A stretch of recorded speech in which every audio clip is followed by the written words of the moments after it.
Well, and so what you've one of the understood things about I would yourself. want to say also, which I gave nod to in every chapter of my book at the end, like one little page that I would speak to, is that I'm going to share a few stats and I'm going to tell you about my life. And that is that adopted people are grossly overrepresented in drug treatment facilities, Mhm. grossly overrepresented in residential treatment programs, grossly overrepresented in suicide statistics.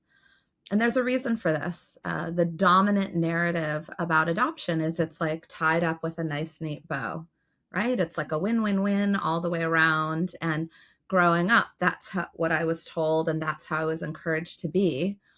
And how I coped with this status and kind of what was going on in my body was through performance, like unhealthy performance, like compulsive behavior, people pleasing, all of that stuff. And looking back now as someone in their 50s, I realize a lot of my childhood, I was extremely disconnected from my sense of myself.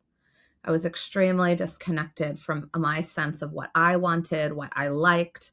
I was very focused externally on how to make sure that I wouldn't be tossed out again. It was very unconscious. I didn't even know, like a fish in water. I didn't know there was water there, but it was extremely unhealthy.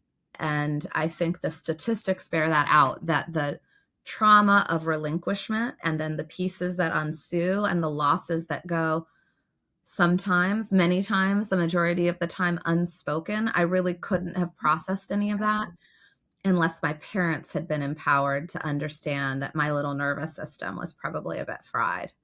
And that's not what they were told. They were told this was the happiest thing ever, and it was happy for them.